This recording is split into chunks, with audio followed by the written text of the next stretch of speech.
Son momentos aparentemente al menos llenos de conflicto, de removimiento, donde tanto en lo personal como en lo colectivo estamos viviendo muchas circunstancias que nuestra mente puede calificar de extrañas. Y pensamos que lo mejor era realizar una serie de reflexiones que nos sitúen y que nos ayuden sobre todo y fundamentalmente para vivir todo esto con serenidad. Y se nos ocurrió la palabra serenidad, con serenidad. Ya veremos que esa serenidad conlleva muchas cosas. En lo que voy a compartir con vosotros y con vosotras voy a utilizar dos grandes fuentes, por decirlo de alguna manera. Ni Lola ni yo tenemos credos religiosos, no somos personas religiosas que estemos en un determinado credo.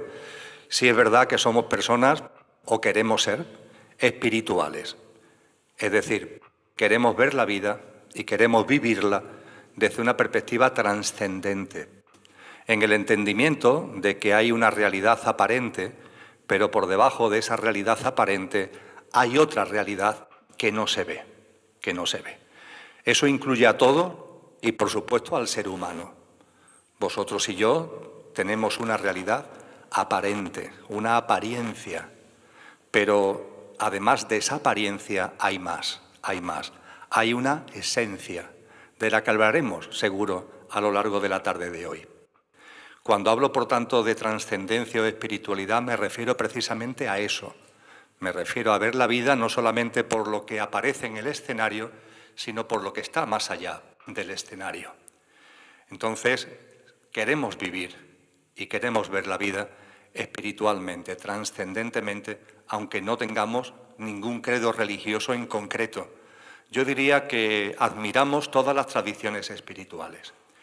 Y de hecho cuando hablaba de dos grandes fuentes, voy a utilizar en esta charla las aportaciones de alguien que para Loli y para mí no es un maestro, para nada, es mucho más que un maestro, es algo único, un evento único en la historia de la Tierra y en la historia de la humanidad, que es la encarnación de Cristo en Jesús de Nazaret. Entonces voy a utilizar como fuente una expresión de Jesús de Nazaret que creo que es muy conveniente para estos momentos, porque hemos oído hablar de la fe, ¿verdad? Hay que tener fe. Ha llegado el momento de hablar de la fe, pero hablar de la verdadera fe, es decir, de la fe de la que Él nos habló. No la fe de comulgar con ruedas de molino, no la fe de creer lo que otros digan porque hay que creerlo porque Él lo dice. No, vamos a hablar de la fe, ya me explicaré dentro de unos minutos, con el significado profundo que Él enseñó.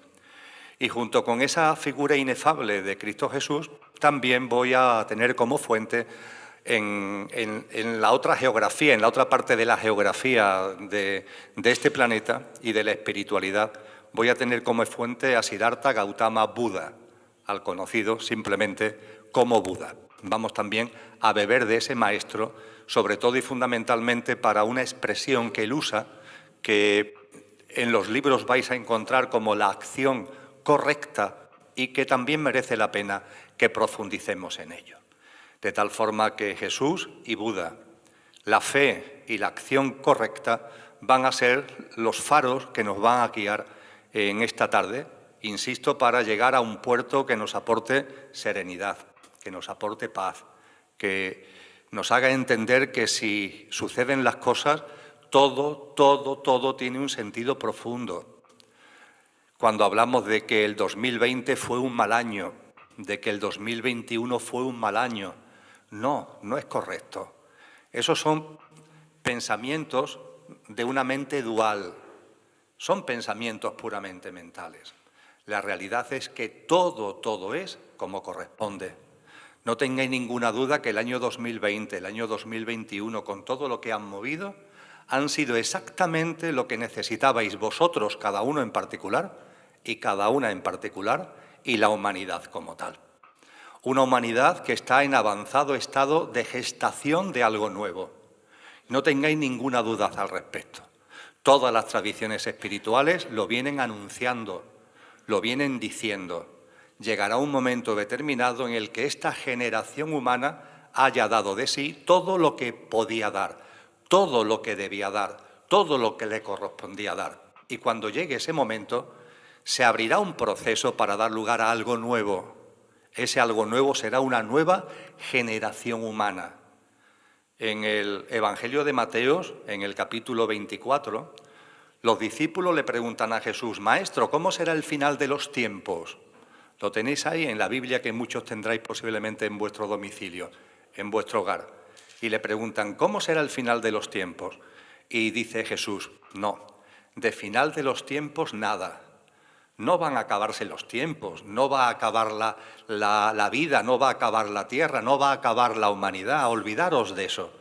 Yo os voy a hablar de algo mucho más concreto, que es lo que va a suceder, que es el final de esta generación humana. Os voy a hablar de los últimos tiempos de esta generación humana. Y él hace una serie de observaciones para que estemos atentos y para que cuando estemos en ese momento histórico sepamos darnos cuenta, pues ya llegó el momento en el que, como es arriba es abajo, como es abajo es arriba, le llega el momento a la humanidad de morir, entre comillas, pero no para morir, sino para dar paso a una nueva generación humana. Decía que como es arriba es abajo, como es abajo es arriba, las células. Sois conscientes que en vuestro cuerpo hay decenas de billones de células. Todos los seres vivos tenemos multitud de células, ¿verdad? Pues bien, las células nacen, crecen, se desarrollan, cumplen su función y hay un momento determinado, cuando ya han cumplido su función, que se hacen viejas y dan paso por yemación, por mitosis, nos dicen los libros de biología, dan paso a una nueva célula. Ya cumplió lo que le correspondía y de forma natural da paso a una nueva célula. Esta generación humana en la que vosotros y yo estamos encarnados es una generación humana que ya ha dado lo que le correspondía. Y ya llega el momento de que surja una nueva generación humana. Una nueva generación humana que no es ningún invento intelectual. Es exactamente la nueva humanidad que está en vuestro corazón y que os ha traído aquí esta tarde. Es exactamente la nueva humanidad que brilla en vuestras almas y que os ha traído aquí esta tarde. Y todos estos grandes hombres y mujeres, todas las tradiciones espirituales nos han dicho que cuando eso llegara será un momento como de parto. Es el símil que más han usado, como un parto. Y vosotras, mejor que yo, sabéis que un parto significa removimientos, contracciones, dolores, pero la mamá vive el parto con alegría, vive el parto con esperanza, vive el parto con esa alegría íntima de ser consciente de que esos removimientos van a dar lugar a algo nuevo y enormemente hermoso. No se trata esta tarde de profundizar sobre esto, pero estos son los momentos que estamos viviendo. Momentos de contracciones, momentos de conflictos, de removimientos, donde suceden muchas cosas que no entendemos bien, pero lo importante es que todo eso tiene un sentido profundo, y el sentido profundo es dar a luz a algo nuevo, que, repito, no es una invención que esté aquí en nuestro intelecto, es que ya está en vuestros corazones. Esa humanidad que anhelamos, una humanidad donde lo que prime no sea el egocentrismo ni el egoísmo, donde lo que prime no sea el materialismo ni el economicismo, donde lo que prime no sea el especismo, sea el antropocentrismo, el entretenimiento lelo, la distracción tonta, el no sacarle de verdad jugo a la vida y tener una vida vacía, pendiente simplemente de estar bien, de estar seguro. No, vosotros y yo, hay algo en nuestro interior que reclama algo más, que pide algo más, una vida plena, una vida abundante, una vida en la que nos podamos realizar de verdad, en la que lo que impere sea la paz, la justicia, un nuevo tipo de relaciones entre nosotros, una nueva forma de ser de cada uno de nosotros, mucho más humana en el sentido verdadero del término, mucho más compasiva, mucho más empática, mucho más amorosa. Y eso es lo que en estos momentos estamos dando forma. Y para este parto, para estos removimientos que estamos viviendo, hay que vivirlos con serenidad. Vuelvo a ese término que usaba hace unos minutos. ¿Y cómo vivirlos con serenidad? Pues bien, vamos a acudir a esa fe de lo que nos habla Jesús de Nazaret, o vamos a hablar de la acción correcta de la que nos habla Buda. A ver qué podemos sacar de ahí, que nos sea útil la práctica, nos sea útil para estos momentos. Si os parece, empezamos por el término fe. Ya os compartí hace unos minutos que el término fe no tiene nada que ver, es decir, cuando nos vamos a la Biblia original, a sus primeras versiones que están escritas en griego clásico hace siglos y siglos y siglos, y buscamos lo que está detrás de lo que hoy llamamos fe, nos encontramos con un término griego que es pistis, pisteo, que es un término muy rico, es un término que da mucho juego porque significa tres cosas: confianza, compromiso y perseverancia. Confianza, compromiso y perseverancia. Cuando Jesús de Nazaret nos habla de la fe, nos está hablando de que tengamos confianza, compromiso y perseverancia. Cuando Él nos dice que si tuviéramos la fe de un grano de mostaza moveríamos montaña, nos está hablando de confianza, de compromiso y de perseverancia. Y cuando nos dice que si tuviéramos fe haríamos lo mismo que Él y mucho más, nos está hablando de confianza, de compromiso y de perseverancia. Pero claro, nuestra mente se pregunta, ¿tan importante es la confianza, el compromiso y la perseverancia? Es más, ¿qué significará hondamente, profundamente, estos tres términos: confianza, compromiso y perseverancia? Vamos a dedicar unos minutos y buscando siempre la aplicación práctica en nuestra vida para vivir todo esto con serenidad, vamos a dedicar unos minutos a profundizar, a meternos dentro de cada uno de estos tres términos. Y cuando lo hayamos hecho estaremos en condiciones de meternos en ese término que utiliza Buda de la acción correcta. Pero vamos a ir por partes. Confianza, compromiso y perseverancia. Primero, ¿confianza en qué? ¿En qué tenemos que confiar? La llamada de Jesús es clara, la llamada de los sabios y de las sabias es clara. Confía en la vida, confía en la vida. No desconfíes de la vida.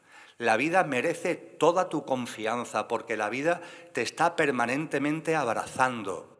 La vida se está permanentemente co-creando en conexión íntima contigo. Pero no el contigo que va a terminar sus días enterrado en el cementerio o incinerado en un crematorio, sino el contigo que es imperecedero, del que hablaremos dentro de unos minutos. Y la vida se está co-creando permanentemente y la estás co-creando tú. Y nada de lo que sucede en la vida, nada, nada, nada, es casualidad. Nada, nada. Nadie enferma por casualidad. Nadie fallece físicamente por casualidad. Todo tiene un sentido profundo. Y lo único, y ni más ni menos que tenemos que hacer es mirar más allá de la apariencia. Como te quedes mirando el escenario no lo vas a entender. Tienes que tener una mirada más honda, una mirada más real, para percibir que, insisto, nada sobra ni falta, todo tiene un sentido profundo, todo tiene su porqué y su para qué, y la vida merece toda nuestra confianza. Y para, de alguna forma, acercarnos a esto, de un modo que sea más o menos divertido, e incluso que a lo mejor nos puede sacar alguna sonrisa en esta tarde, permitidme que comparta con vosotros y con vosotras para que arraigue en nosotros esa confianza en la vida, lo que me gusta denominar la práctica de la ventana, que puede ser a la hora de desarrollarla muy larga, pero yo lo voy a hacer muy sucintamente, porque son muchas cosas las que vamos a compartir esta tarde. Pero voy a pararme un poquitito en la práctica de la ventana, a ver si esta práctica de la ventana nos ayuda a percibir que todo está en su sitio, que todo es como corresponde y que lo único que está inquieto en el universo eres tú, como nos han dicho los maestros. Lo único que está inquieto en el universo eres tú. Todo lo demás está exactamente en su sitio. Confía en la vida. La práctica de la ventana es muy simple. Se trata de, estás en tu casa o donde sea, Se hace de noche y te asomas a la ventana o al balcón de tu casa. Una noche que no esté cubierta, que se puedan ver algunas estrellas. No hacen falta que se vean muchas, es decir, que también vale para ciudades donde hay mucha contaminación lumínica. Con que se vean unas pocas estrellas es suficiente. Y en el balcón o en la ventana de tu casa, en esa noche, viendo las estrellas, contémplala recordando lo que sabemos de nosotros y lo que sabemos de ese firmamento. Es decir, ¿qué es lo que sabemos? Pues podemos empezar diciendo, aquí estoy yo. ¿Quién soy yo? Un ser humano que está aquí en la ventana de su casa, contemplando el firmamento y que como ser humano formo parte de una humanidad en la que, como yo, hay casi 8.000 millones de seres humanos. A partir de ahí, sigo observando el firmamento y la siguiente reflexión es que esta humanidad a la que yo pertenezco, uno entre 8.000 millones de seres humanos, vive en un planeta que es la Madre Tierra, el planeta Tierra, donde también viven decenas de millones de especies de todos los reinos de la naturaleza, el mineral, el vegetal, el animal, y cada especie tiene a su vez millones, decenas de millones, cientos de millones, miles de millones de componentes. Y todas las especies, entre ellas la humanidad, convivimos en este maravilloso planeta que es la Madre Tierra. La Madre Tierra se le calcula unos 4.500 millones años de vida, nos dice la geología. Y tiene una curiosa costumbre que todos sabemos, y es que gira sobre sí misma. Y gira tan rápida que no nos damos cuenta. Como ralentizar el movimiento tendríamos problemas, nos marearíamos, pero va tan rápida que ni nos damos cuenta. Ahí estamos, en esa bola que gira en el firmamento que llamamos Tierra, todas las especies, incluida la humana, y dentro de la humana tú o yo, que estamos en la ventana de nuestra casa. Pero es que la Tierra no solamente gira en torno a ella misma, es que gira en torno a una estrella que llamamos Sol. Y lo hace desde hace 4.500 millones de años, os recuerdo otra vez. Y lo hace en una rotación perfecta, siempre igual, sin salirse de su órbita, sin salirse de su rotación, desde hace 4.500 millones de años. Pero es más, es que junto con la Tierra hay otros planetas que también giran en torno al Sol. Mercurio, Venus, Júpiter, Saturno, y cada uno también lo hace desde hace miles de millones de años y en una órbita perfecta. No se chocan entre sí, no se cruzan, uno no se va, otro no viene, no, todo es perfecto. Hay un orden natural que hace que esas rotaciones se mantengan inalterables, permanentes, perfectas desde hace miles y miles de millones de años. Pero es que a su vez el Sol es una estrella que se mueve por una galaxia que llamamos la Vía Láctea, que tiene unos 200.000 millones de estrellas. Una de ellas es el Sol. Y los 200.000 millones de estrellas, muchas de ellas con sus planetas, van moviéndose elípticamente en torno al centro galáctico desde hace miles de millones de años en perfecta rotación. Por favor, imaginar 200.000 millones de estrellas, cada una con sus planetas, los planetas girando en torno a la estrella, las estrellas girando en torno al centro galáctico, todo en sus órbitas elípticas, desde hace miles de años. Hay un orden. Esto no es casual, hay un orden natural. Está ahí para que lo veamos desde nuestra ventana. Pero es que la Vía Láctea, como galaxia, es una galaxia, solo una de las que hay en el firmamento, en el universo. Nos dice la ciencia que hay cerca de 2 billones, con B, 2 billones de galaxias. Ya los números saltan, ya, Dios mío, 2 billones de galaxias, ¿eso qué es? Sí, 2 billones de galaxias, cada una de ellas con cientos de miles de estrellas o billones de estrellas, como Andrómeda, que es la más, está cercana a la Vía Láctea, y ella sola tiene 1 billón de estrellas. Podemos ver todo ese firmamento. Desde la ventana de nuestra casa lo podemos imaginar. 2 billones de estrellas, cada una con su inmensidad, 2 billones de galaxias, cada una con su inmensidad de estrellas, de planetas. La astrofísica dice que en total puede haber unos 10, 20 cuatrillones de soles, de estrellas en el universo. y varios miles de cuatrillones de planetas. Es tremendo. Un universo que tiene 13.840 años de edad y una extensión inconmensurable y se está expandiendo de casi 100.000 millones de años luz. Y una vez que hemos llegado ahí, os invito a que hagamos como la moviola, cuando había la moviola en la tele, hagamos como la moviola y desde las inmensidades del universo nos vayamos viniendo otra vez hacia nuestra casa. Ahí está el universo, 13.840 años de antigüedad, casi 100.000 billones de años luz, millones de años luz de extensión, 2 billones de galaxias, cada galaxia con cientos de miles de millones de estrellas. Hay una galaxia que es la Vía Láctea, en donde nosotros desarrollamos la existencia. Nos metemos en la Vía Láctea y nos encontramos con 200.000 millones de soles. Nos vamos a uno de esos soles y es el que aquí está en este sistema planetario, la Madre Tierra conjunto con otros planetas dando vueltas perfectas siempre en rotaciones permanentemente perfectas en torno a esa estrella. Llegamos a la Madre Tierra. En la Madre Tierra hay millones de especies. Una de esas especies es la especie humana. La especie humana tiene 8.000 millones de componentes, 8.000 millones de seres humanos, y uno de ellos soy yo, que estoy aquí en la terraza, en el balcón, en la ventana de mi casa. Y llegado a ese momento, se levanta la mano. Si eres diestro, la derecha; si eres zurdo, la izquierda. Se saca el dedo índice y se señala ese firmamento que tenemos ahí. Y decimos en voz alta, para que se enteren los vecinos: pues aquí hay algo que no funciona. Aquí hay algo que no está bien. Aquí hay algo que habría que cambiar. Y lo decimos bien alto. Lo decimos bien alto para que, si nos escucha el vecino, se ría de nosotros.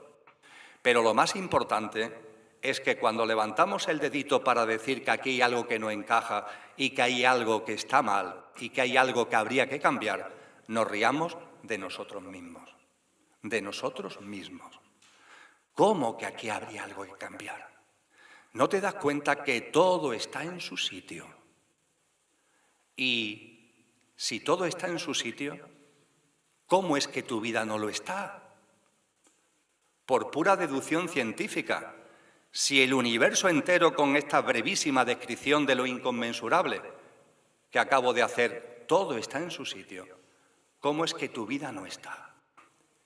En público nunca me ha pasado, pero en privado, al terminar la charla, sí se me ha acercado a alguna persona en alguna ocasión y me ha dicho: mira, Emilio, yo lo de la práctica de la ventana, de lo del universo, lo entiendo, ¿sabes? Lo entiendo. Pero mi vida no. En mi vida las cosas no encajan. Y yo le tengo que decir la verdad. Digo: mira, yo no sé mucha astrofísica, pero algo he estudiado de astrofísica. Y los astrofísicos dicen, hombre, que es algo muy excepcional, es muy excepcional. Pero en el universo hay lo que se llaman singularidades, singularidades cósmicas, que por lo que sea en algún momento se descuajeringan un poco. Después vuelven al orden, pero en fin, son singularidades cósmicas. Por lo que tú me estás diciendo, puede ser que tú seas una singularidad cósmica. A partir de ahí me imagino que esa persona reflexionará. Porque, hombre, hay que tener mucho ego para pensar que uno es una singularidad cósmica en medio de este universo tan tremendo. Parece mucho más lógico el que nos demos cuenta de que la vida entera, la vida nos está diciendo que todo está en su sitio. Y que la vida merece nuestra confianza. Que si fallecemos físicamente es porque nuestra alma ha decidido desencarnar. Nadie muere por casualidad. Hay accidentes, hay enfermedades, enfermedades cortas, enfermedades largas, pero nadie fallece por casualidad. Es una decisión del alma. ¿Eres tú de verdad el que decide encarnar desde tu dimensión álmica y espiritual? ¿Y eres tú el que llega un momento determinado que has vivido la experiencia que tenías que vivir y desencarnas?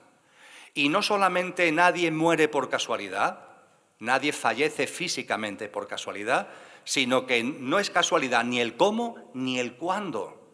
Todo tiene su sentido, todo tiene su porqué y su para qué. Me abrió mucho los ojos al respecto un señor llamado Paco, dando una charla en un hospital público de Sevilla, a personas que padecían, tenían ya un cáncer terminal. Y compartía cosas como esta con ellos. Y al terminar esa charla, los doctores me pidieron que me fuera pasando por las habitaciones para intercambiar con esos enfermos terminales de cáncer, para intercambiar sus pareceres y tener un breve coloquio con cada uno de ellos. Y a la primera habitación que entré había 2 camas. Ya me habían advertido de los doctores que los 2 tenían cáncer de pulmón, que habían sido diagnosticados por ese tumor de pulmón hace más de un año y que ya estaban muy deteriorados y que posiblemente en 3 o 4 meses iban a fallecer y que ya posiblemente también no iban a salir del hospital, es decir, que iban a estar en el hospital ya hasta que dentro de 3 o 4 meses vivieran el fallecimiento físico. Y en cuanto que entré en esa habitación, el que estaba a la izquierda me saluda y me dice: mira, Emilio, yo soy Paco, y por favor, cuando tengas ocasión, comparte esto. Hace 1 año y medio me diagnosticaron cáncer. Y yo, Emilio, me puse enfadadísimo. Empecé a dar como gritos: esto no es justo, ¿por qué me ha tocado a mí? ¡Qué barbaridad!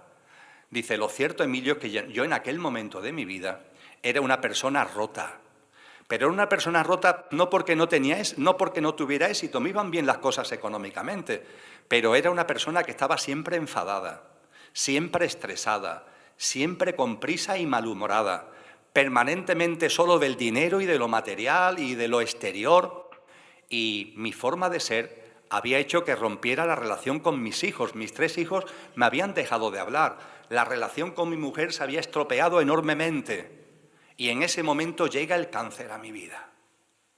Hay alguna persona que me ha dicho: hombre, pues puesto a fallecer, yo preferiría que me diera un infarto y se acabó. Yo preferiría un accidente de tráfico y se acabó. Bueno, Emilio, pues por favor comparte lo agradecido que yo le estoy a este 1 año y medio que llevo enfermo. Lo que me está aportando es inmenso, Emilio. Al principio me enfadé, al principio todo eran berrinches. Era lo propio de mi estado de ánimo y del ser tan malhumorado y enfadado que era. Pero poco a poco, el proceso que tenía, el dolor que tenía, me fue haciendo más compasivo, Emilio. Empecé a percibir algo que nunca había percibido, que era una compasión por otras personas que también lo pasan mal, como lo estaba pasando yo. Y abrió esto un proceso, una dinámica que me fue haciendo más humano, me fue dando una perspectiva de la vida distinta. Empecé a preguntarme sobre la muerte y sobre la vida más allá de la muerte. Y empecé a leer, vi algunos vídeos y empecé a percibir que esto no es solamente lo material, que hay mucho más, que hay vida más allá. Y poco a poco fui transformándome. Me fui haciendo más humano. Me fui haciendo más alegre a pesar de mi enfermedad. Me fui haciendo más compasivo. Y debido a ello, las relaciones con mis hijos se fueron normalizando. Hoy, actualmente, Emilio, los 3 vienen a verme todos los días, cada uno cuando puede, pero vienen a verme todos los días. Y nos abrazamos y nos besamos y nos decimos que nos queremos. La relación con mi mujer es como si fuéramos otra vez una pareja de enamorados. Yo no estoy en condiciones de tener relaciones sexuales, pero nos miramos a los ojos y nos hemos reencontrado en ese amor que tuvimos en nuestros primeros tiempos. Los amigos que vienen a verme no se lo dicen así a mi mujer, pero lo que le vienen a decir es algo así: oye, hay que ver lo curioso, que cuando tu marido estaba sano no había quien lo aguantara, y ahora que se va a morir da gusto estar con él. Dice, no se lo dicen así, pero es lo que le vienen a decir. Esta enfermedad larga, Emilio, me ha aportado paz. Si yo hace 1 año y medio me hubiera ido, entre comillas, por un infarto, por un accidente de tráfico, me hubiera ido de este plano a otro plano enfadado, malhumorado, triste, apegado a lo material. Ahora, Emilio, estoy preparado para irme. Ahora me voy a ir en paz. Me voy a ir tranquilo, sereno. No tengo ningún conflicto abierto. Mis relaciones son maravillosas con la vida y con todo el mundo. Estoy enfermo, sí, pero aquí no vamos a estar siempre. ¿Quién ha venido aquí para quedarse? Y yo me voy ya, Emilio. No sé qué te habrán dicho los doctores, de cuánto tiempo me queda, no lo sé, pero yo me voy ya. ¿Por qué? Porque la enfermedad me ha aportado lo que necesitaba para hacer el tránsito. Cuando terminó de hacer el recorrido, hablé con los doctores y me dijeron, hombre, ese ya te hemos dicho que le quedan 3 o 4 meses de vida. A las 48 horas me llamó la doctora que llevaba a este paciente y me dice, mira, Emilio, Paco ha fallecido. Él te dijo que se iba ya y efectivamente, contra todo pronóstico, se acaba de ir. Y quería que lo supieras. Él sabía que la enfermedad le había aportado lo que tenía que aportarle. Claro que cuando llega una enfermedad larga a nuestra vida, decimos que no, pero deberíamos reflexionar con confianza en la vida. Y si reflexionáramos de verdad y no nos quedáramos en el escenario, sino miráramos más allá, nos daríamos cuenta que la vida siempre nos abraza, que la estamos co-creando con ella y siempre nos aporta lo que corresponde. Yo sé que esto es algo que choca por completo con nuestra mente, porque a nuestra mente la han ido como formateando para que solamente vea en una dirección. Pero la vida es mucho más, la vida es mucho más grande, la vida es mucho más profunda. Lo que tenemos que hacer es abrir de verdad la ventana para ver la vida de otra manera y para vivirla con reverencia. Porque esto también es importante hablando de la confianza, amigos y amigas. La vida merece toda nuestra confianza y además debemos reverenciarla. ¿Y reverenciarla qué significa? Admirarla, estarle agradecido por todo lo que nos da y por todo lo que nos aporta y respetar como hermanos a todos los seres vivos, no solamente los que pueden haber por ahí en el firmamento, vete a saber, en esa enorme maraña de mundos y de estrellas, sino los que tenemos aquí, todos los seres vivos que nos rodean. Esos pájaros, pajaritos, palomas que están ahí, gaviotas, y que no las miramos, que están a nuestro lado, que están ahí, y no tenemos una mirada delicada a la hora de acercarnos a ellos, a la hora de verlos. Estos animales maravillosos que conforman una naturaleza inefable y que los maltratamos y que le originamos un dolor inmenso. Eso no es reverenciar la vida. Ese gran hombre que fue Albert Schweitzer, el Premio Nobel de la Paz del año 1952, nos clamaba reverenciar a la vida. La vida no solamente que por supuesto merece la confianza, sino merece una profunda reverencia. Que cuando tenemos, por ejemplo, una fruta en la mano, seamos conscientes del milagro que esa fruta es.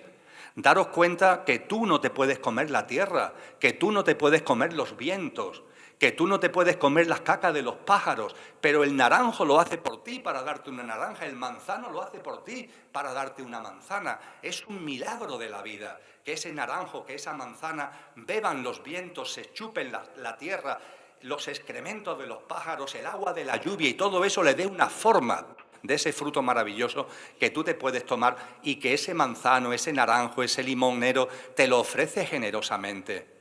Y un gran respeto por todas las formas de vida, amigos y amigas.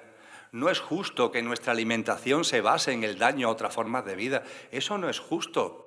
Era lo normal, entre comillas, hace un tiempo. En tiempo de mis abuelos, en tiempo de mis bisabuelos. ¿Qué iban a comer mis abuelos y mis bisabuelos? Lo que tenían ya está. Pero tú y yo no. Tú y yo entramos en un supermercado y tenemos muchos alimentos a nuestra disposición. Llevamos un dinero en el bolsillo y tenemos un montón de galerías con estanterías llenos de alimentos a nuestra disposición. De verdad, tenemos que coger un alimento, entre comillas, porque alimento realmente no es. Tenemos que coger de ahí un producto que sea resultado del maltrato de otra forma de vida. No tiene ningún sentido. Lo dicen muy bien los mandamientos cristianos, no mates, pero no mates es no solamente no mates a los seres humanos, no mates a ninguna forma de vida. ¡Qué manía de estar siempre desde una visión especista de que somos superiores! Por favor, vamos a aplicar la conciencia, confianza en la vida, reverencia en la vida, conciencia. Y eso nos va a ir transformando por dentro, nos va a ir haciendo mejores personas. No en lo intelectual, sino en la práctica. Confianza en la vida. El término pistis, es decir, fe, tiene un segundo elemento, compromiso. Y si antes nos preguntábamos confianza, ¿con qué? ¿De qué? Ya hemos dicho confianza en la vida. Tendríamos que preguntarnos ahora, ¿compromiso con quién? Sencillo, compromiso contigo. Se nos llama a un compromiso con nosotros mismos. ¿Con quién me tengo que comprometer? Conmigo. Tú contigo, cada uno con uno mismo, tener un compromiso. Y ese compromiso tiene una piedra angular, tiene un cimiento fundamental. El compromiso con uno mismo significa que no te conformes con tu apariencia, sino que seas capaz de ir más allá para percibir tu esencia. En el ser humano, en todas las formas de vida, pero ahora vamos a centrarnos en el ser humano, en vosotros y en mí hay una parte perecedera. Es la que fallece, es la que tiene fecha de caducidad, es la que termina sus días, enterrada en el cementerio o incinerada en el crematorio. Pero además de la apariencia, en vosotros y en mí hay una esencia, que es imperecedera y que nunca va a conocer la muerte. Habría mucho que hablar sobre esto, no es el momento en esta charla, pero siguiendo una frase que nos deja ahí como quien no quiere la cosa, ese maestro de maestro que fue San Juan de la Cruz, este gran místico castellano del siglo XVI, podríamos decir que aquello que no tiene origen, fijaros aquello, algunos lo llaman Dios, que cada uno lo llame como considere oportuno, otros lo llaman energía, los filósofos algunos lo han llamado la causa primera, que cada cual lo llame como considere oportuno. Aquello, lo que sea, que no tiene origen, es origen de todo lo originado. Porque todo lo originado tendrá que venir de algún sitio, ¿verdad? Aquello que no tiene origen es origen de todo lo originado. Y al ser origen de todo lo originado, se encuentra presente, se encuentra inmanente en todo lo originado. La ciencia nos hablaba hace unos años del Big Bang como origen de todo lo que existe. Pero la ciencia ha ido avanzando porque, claro, la pregunta es inmediata. Bueno, ¿y el Big Bang de dónde sale? Vale, el universo viene del Big Bang, pero ¿el Big Bang de dónde viene? ¿Es algo así que ocurre por casualidad? ¿En qué contexto? ¿De qué manera? La ciencia dice, no, ya, nos hemos dado cuenta que lo que sucede es que antes del Big Bang hay una especie de inflación cósmica que tiene como razón de ser un vacío donde hay una fluctuación. Y la fluctuación del vacío provoca una inflación y dentro de esa inflación se produce lo que se llama el Big Bang. La ciencia empieza a percibir que hay algo, ella lo llama vacío, hay algo de donde todo deviene. De verdad que la cualidad de eso es lo menos importante. El nombre es lo menos importante, porque su naturaleza es tan profunda, tan honda, que a lo mejor nuestra mente, para vislumbrarlo, no es sencillo que lo veamos. Pero hay algo en nuestro interior, si os fijáis, que nos lleva a darnos cuenta de que efectivamente eso que dice la ciencia y llama vacío, eso que la filosofía llama la causa primera, eso que muchos llaman Dios, el nombre es lo de menos porque no tiene nombre, aquello que no tiene origen, lo que sea, es origen de todo lo originado. Y como es origen de todo lo originado, pura regla de tres, matemáticas puras, si es origen de todo lo originado, tiene que estar presente en todo lo originado. Todo lo que yo creo tiene presencia mía, no puede ser de otra forma. Yo escribo libros, yo estoy en todos esos libros, no puede ser de otra manera. ¿Por qué? Porque lo he creado yo. Eso que no tiene origen, de donde todo lo originado procede, está presente en todo lo originado. Y dadle el nombre que os dé la gana, pero daros cuenta que eso está en ti y está en mí. Eso es lo importante, que está en ti y está en mí. Los cristianos le llaman espíritu, el Espíritu Santo. Porque el Espíritu Divino es uno, pero está en cada uno. Como el aire que respiramos es uno, pero está en cada uno. El nombre es lo de menos, espíritu, como lo queráis llamar. Pero eso está ahí en ti y está en mí. Y eso es imperecedero. Y eso hace que cuando se produce la denominada muerte, eso no muere. Y eso eres tú de verdad. Y cuando se produce el fallecimiento físico, la realidad es que salimos de una habitación de la vida, que es la habitación en el plano físico, y a través de un vestíbulo, que algunos llaman el tránsito, vamos a la otra habitación de la vida, que es el plano de luz, lo que los orientales llaman de Bachán, lo que los cristianos llaman el cielo. De la habitación de la vida en el plano físico pasamos a la habitación de la vida en el plano de luz. Y la vida es un continuo. La vida no termina con eso que denominamos muerte, porque en ti, en mí, hay algo imperecedero. Y cuando hablamos del compromiso con uno mismo, el compromiso es con lo imperecedero de cada uno. ¿Por qué? Porque es lo verdadero. Lo perecedero también, pero lo perecedero tiene fecha de caducidad. Mi yo físico, emocional, mental, el tal Emilio que está aquí ahora sentado, tiene fecha de caducidad. ¿Cuánto va a estar viviendo este tal Emilio que está aquí sentado? ¿1 hora? ¿1 año? ¿10 años? ¿50 años? ¿100 años? No creo. ¿100 años? ¿Y qué es eso? Nada.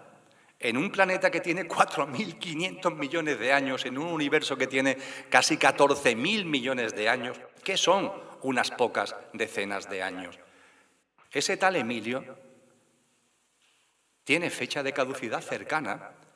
Al igual, siento daros esa noticia, que cada uno de vosotros y de vosotras, desde el punto de vista de lo que dice vuestro carnet de identidad. ¿Qué son unas pocas decenas de años? Ahora bien, no olvidarlo. Cuando llegue ese momento que llamamos fallecimiento físico, os vais a encontrar que seguís viviendo, que seguís existiendo y no tenéis envoltura física. Ya está. En el año 2010 yo viví una experiencia cercana a la muerte por un accidente. Estuve muerto desde el punto de vista médico y viví esa experiencia de estar fuera de tu cuerpo, el cuerpo en la UBI tumbado, muerto, con las constantes vitales ya fallecido, y percibir lo que es esa experiencia maravillosa de seguir siendo tú, aunque eso que tú creías que era tú está muerto en la cama de la UCI, porque somos otra cosa. Y eres tú y soy yo. Tenemos una esencia, cada uno de nosotros, y esa esencia no muere. Y el compromiso que se nos pide por parte de Cristo Jesús cuando se nos habla de pistis, cuando se nos habla de fe, es que te comprometas con eso, que te comprometas con tu parte imperecedera. ¿Para qué? Para que saques lo mejor de ti. Porque si te quedas en lo perecedero tiene fecha de caducidad, lo perecedero tiene miedo, lo perecedero tiene un instinto de conservación, lo perecedero, quieras que no, por ese instinto de conservación, puede tener comportamientos egoicos, egocéntricos, pero lo que de verdad somos, divino, infinito, eterno, ¿cómo va a haber comportamientos egoicos, egocéntricos, miedosos, temerosos en nosotros? No es posible. Somos inmortales, pero de verdad, no lo de las películas, nosotros lo somos de verdad. Porque las películas creo que si le cortan la cabeza con no sé qué tipo de espada, se mueren. Nosotros, aunque nos cortaran la cabeza con no sé qué tipo de espada, seguiríamos vivos. Somos mucho más que los inmortales de las películas. Y esa parte imperecedera es la que estamos llamadas a comprometernos con ella. Vamos a vivir, tú y yo, en coherencia con eso. Vamos a ser nuestra mejor versión, que es la verdadera. Decía Cristo Jesús, ama al prójimo como a ti mismo. ¿Os suena la frase, verdad? Como a ti mismo. Fijaros, la gente no sé por qué se queda con el ama al prójimo, que sí, pero Jesús no dice ama al prójimo, dice ama al prójimo como a ti mismo. El amor a ti mismo es base, es fundamental. Una persona que no se ama a sí misma no puede amar a los demás. Es imposible. Y evidentemente Jesús no nos habla de un amor egoico, no. El amor a uno mismo significa el darte cuenta de tu esencia y el vivir comprometido y en coherencia con esa esencia. Y cuando empieces a hacerlo, entonces sí ama al prójimo, porque tendrás algo que darle. Pero si tú de ti, porque no te amas, porque no te comprometes, te quedas en tu apariencia, eso que va a ser enterrado o va a ser incinerado, si te quedas ahí, ¿qué le estás dando al otro? ¿Tu egocentrismo, tu miedo, tu egoísmo, tus temores, tu instinto de conservación? ¿Qué le estás dando al otro? Tu mente podrá decir que le estás dando muchas cosas, pero es mentira, no le estás dando nada. Porque para que un ser humano le pueda dar algo al otro, Antes tiene que conocerse, antes tiene que darse cuenta de esa esencia profunda que todos tenemos, ponerla en valor, practicarla en nuestro día a día, y entonces sí le podemos dar todo un tesoro a las personas que nos rodean y podremos amar al prójimo. A esto hace referencia este compromiso con uno mismo. Y junto con la confianza en la vida y el compromiso con uno mismo, la perseverancia. La perseverancia, amigos y amigas, no es esfuerzo. La perseverancia es simplemente constancia. Es decir, confía en la vida, comprométete contigo mismo y, hombre, que no sea el sueño de una noche de verano, es decir, algo que ocurre una vez. Hombre, que tenga una cierta permanencia en tu vida, una cierta permanencia, una cierta constancia. Intenta que esos dos soportes, la confianza en la vida y el compromiso contigo mismo, se instalen en tu vida. Sean una especie de guía de tu vida de instante en instante, cada día, en cada momento. Eso es la perseverancia. Y la perseverancia, amigos y amigas, conlleva presencia. La presencia. Vivir en presencia. ¿En presencia de qué? De lo que eres. ¿No habéis cansado ya de ir por la vida siendo lo que no sois? Yo me cansé hace tiempo de ir por la vida de Emilio, de verdad. Qué pesadez esto de Emilio. Hay algo mucho más profundo ahí. Lo que somos, ese ser verdadero e imperecedero, es el ser de verdad, es la existencia que no conoce la muerte. Y ese ser está, hoy está aquí y mañana estará donde sea. El estar es una cosa, el ser es otra. ¿No nos hemos cansado de estar y olvidar lo que somos? Somos ser.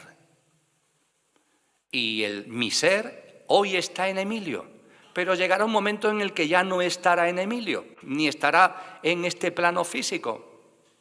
Y sin embargo, seguiré siendo, seguiré existiendo, igual que vosotros, igual que cada uno de vosotros y de cada una de vosotras. Y a partir de ahí, siendo esto así, ¿no sería más lógico, razonable, el vivir desde lo que somos? Estamos, vale, vamos a vivir donde estemos donde estemos, vamos a vivir desde lo que somos, desde las cualidades de nuestra divinidad, desde las cualidades de nuestra alma. Ahí en vosotros y en mí, en eso que comparto con vosotros, que es imperecedero, ahí está la belleza, ahí está la justicia, ahí está la paz, ahí está el bien y la bondad. Todo eso está en vosotros. Pero para que eso se plasme en el estar, porque todo eso es el ser, para que todo eso se plasme en el estar, hay que impulsar esa presencia, la presencia de lo que somos. Antes hablaba de San Juan de la Cruz. San Juan de la Cruz, en su cántico espiritual, habla de Jesús de Nazaret y dice que es un ejemplo de cómo la presencia se plasma en este estar. Y San Juan de la Cruz, siempre maravilloso porque lo resume grandes verdades en muy pocas palabras, dice sobre la vida de Jesús: 1000 gracias derramando, pasó por estos sotos con soltura, y yéndolos mirando con sola su figura, vestidos los dejó de hermosura. Eso es la presencia. Desde el ser, ¿cómo se vive en el estar? Si lo hacemos desde el ser, 1000 gracias derramando, porque esa belleza, porque esa bondad, porque esa paz, porque esa justicia, porque esas cualidades inefables de lo que somos se plasman. 1000 gracias derramando. Y pasamos por estos sotos con soltura. Y dice San Juan de la Cruz, y yéndolos mirando con sola su figura, con sola su presencia, vestidos los dejamos de nuestra hermosura. A eso estamos llamados. No es algo que vayamos a conseguir quizás mañana, porque tenemos todavía muchas contaminaciones, muchos chapapotes mentales, muchas autolimitaciones mentales, pero a eso estamos llamados. Y de todo esto, amigos y amigas, nos habla Jesús con el término pistis, que deberíamos recordar en estos momentos para vivir esto con serenidad. Confianza en la vida, que conlleva también reverencia a la vida, compromiso con lo que de verdad eres, no con tu documento nacional de identidad, no con lo que aparente y provisionalmente estás, sino compromiso con lo que eres, para poner en valor en tu práctica diaria las cualidades de tu verdadero ser. Y esto, además, llevarlo a cabo con perseverancia para que esa presencia esté lo más posible en nuestra vida, en nuestra cotidianidad. Y vivimos mil gracias derramando, como han hecho sabios y sabias, como lo han hecho maestros y maestras que nos invitan a vivir la vida con ojos nuevos, de una forma distinta. Y está a nuestro alcance, claro que está a nuestro alcance, como que es lo coherente con lo que somos. Lo que no es coherente con lo que somos es la forma rara que tenemos de estar. Olvidamos al ser y estamos aquí hecho un lío, con sufrimientos, con recelos, con conflictos, con temores, con miedos, con egoísmos permanentes. Eso sí que no tiene ningún sentido. Y sé que eso vosotros y vosotras lo sentís en vuestro corazón, que el camino no es ese, que el camino es pistis, la confianza, el compromiso, la perseverancia. Y esto nos lleva a la otra expresión que usaba al principio, en este caso viene de Siddhartha Gautama Buda, que es la acción correcta. Que me vais a permitir que le dé la traducción correcta, que no es acción correcta, sino acción consciente. Una llamada para vivir desde una acción consciente.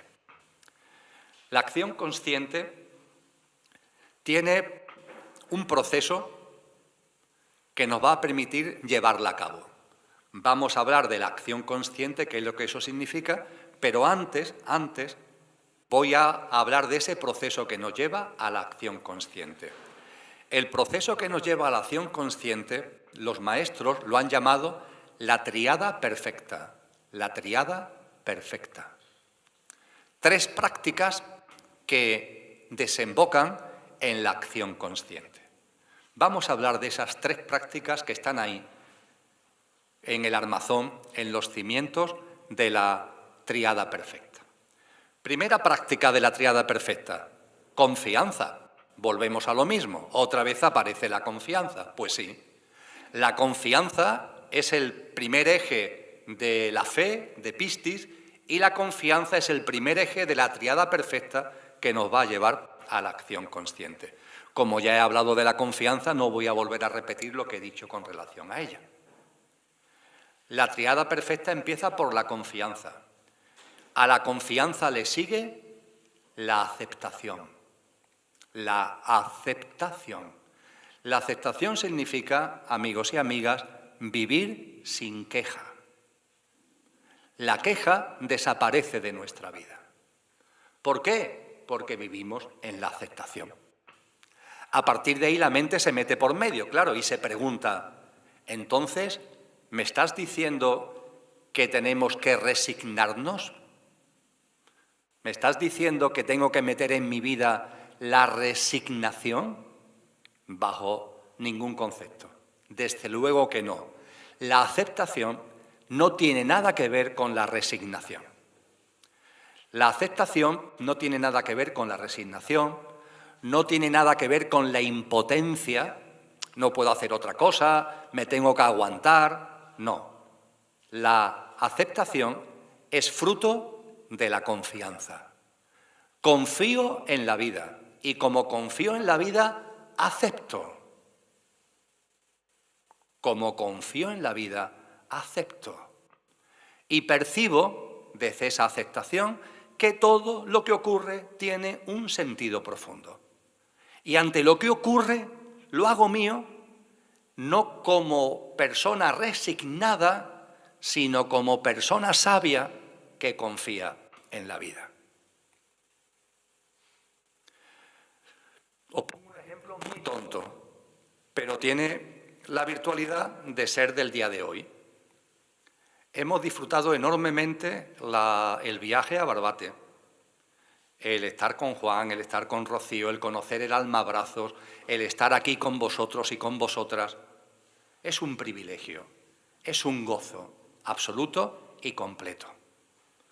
Como viajamos siempre con nuestros 2 perritos, cuando buscamos alojamiento, buscamos un alojamiento en Barbate que podamos ir con nuestro perrito y con nuestra perrita, lo cual no siempre es fácil, ¿eh? No siempre es fácil porque son muchísimos los establecimientos que no admiten mascotas. Pero mira por dónde encontramos un apartamento turístico en el que podemos estar con los perritos. Bien, todo perfecto. Problema que cuando hemos llegado al apartamento a la hora ya de la siesta para descansar un poquito, pues el apartamento no estaba en condiciones de ser habitado. Sorpresa, ¿qué ocurre? Sorpresa que ocurre. El estado de higiene distaba mucho del que se merece, bueno, cuando vamos a descansar un poquito y vamos a pasar una noche.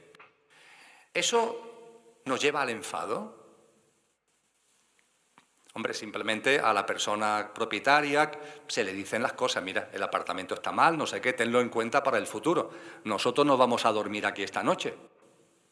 Con lo que cuando terminemos el encuentro y cenemos, lo que vamos a hacer, tampoco está tan lejos, es volver a Sevilla y dormir en nuestra casa. Pero fijaros las dos formas de algo tan tonto como esto, imaginaros cuando estamos hablando de cosas más serias, de cómo vivir un acontecimiento. Si esto sucede desde la perspectiva del Emilio del carnet de identidad, del Emilio con fecha de caducidad, estos son enfados, estos son quejas, reclamaciones, no sé qué, no sé cuánto. Y estás contrariado. Y yo estaré aquí ahora con vosotros y con vosotras con baja vibración, como consecuencia de todo esto. Pero no, si esto sucede, hay una razón profunda. Lola y yo confiamos absolutamente en la vida y sabemos que si toca volver a Sevilla esta noche, toca volver a Sevilla esta noche, por algo que nuestra mente no sabe, pero que es necesario que sea así. Confiamos absolutamente en la vida, no tenemos ningún tipo de duda que siempre es sabia. Aunque no nos demos cuenta desde la mente, sabemos que la estamos co-creando y a partir de ahí lo que sucede, se acepta, pero no resignadamente, no por impotencia, no porque no podemos hacer otra cosa, sino porque tenemos el convencimiento de que ahí hay algo muy profundo que hace que las cosas sean como son. La aceptación es básica para vivir la vida y no puede venir de otra forma a la vida si no es con la confianza en la vida. Hay una anécdota muy graciosa de un lama oriental que un discípulo le pregunta, maestro, ¿cómo podemos saber si una persona está iluminada? Sabéis que el término iluminación es la que usan en el Oriente para personas que han avanzado espiritualmente.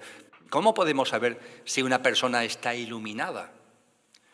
Y el maestro le dice, pues una persona iluminada puede hacer muchas cosas extraordinarias, pero ten la seguridad que no lo va a hacer delante tuya.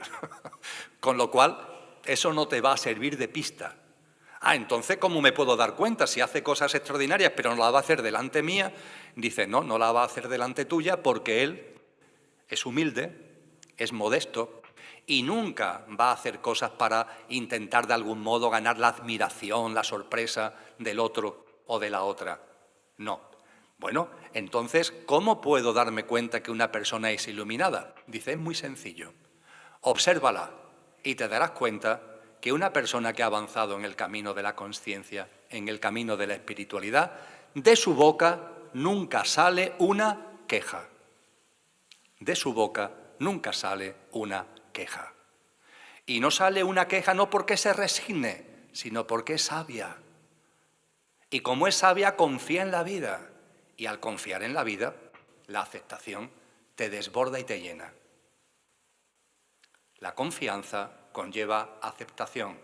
La tríada perfecta, confianza, aceptación, son los dos primeros pilares de esa tríada perfecta. Y os aseguro que aporta a la vida mucha paz, mucha serenidad y te hace ver las cosas de un modo totalmente distinto a la que esta sociedad, tan basada en el estrés, en el culto a la velocidad, etcétera, etcétera, nos quiere meter continuamente.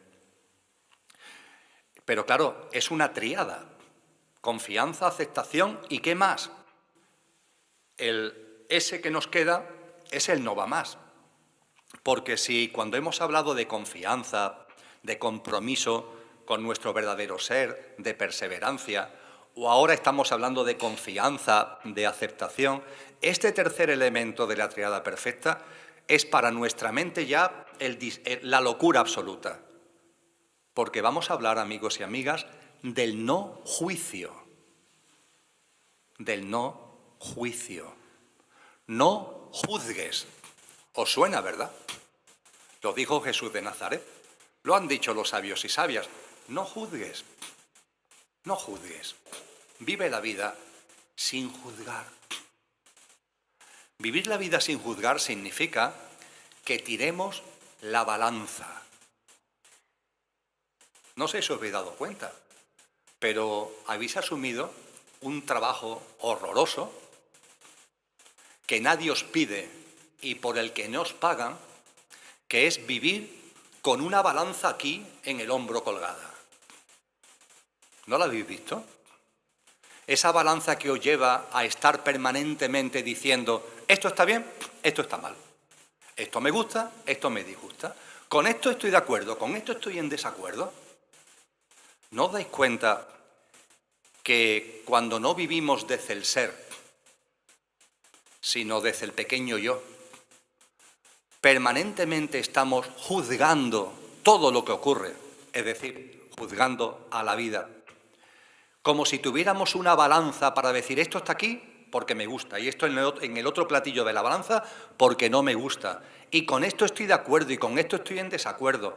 ¿No os dais cuenta que en cualquier conversación que salga, incluso cuando salga un tema de conversación del que no tengáis ni idea, porque jamás se os ha ocurrido pensar en ello, y sobre el que ni le habéis dedicado un segundo de reflexión ni un minuto de lectura, ¿no os dais cuenta que sea cual sea el tema, aparece algo en vosotros diciendo, pues esto está bien, o esto está mal, o con esto estoy de acuerdo, o con esto estoy en desacuerdo?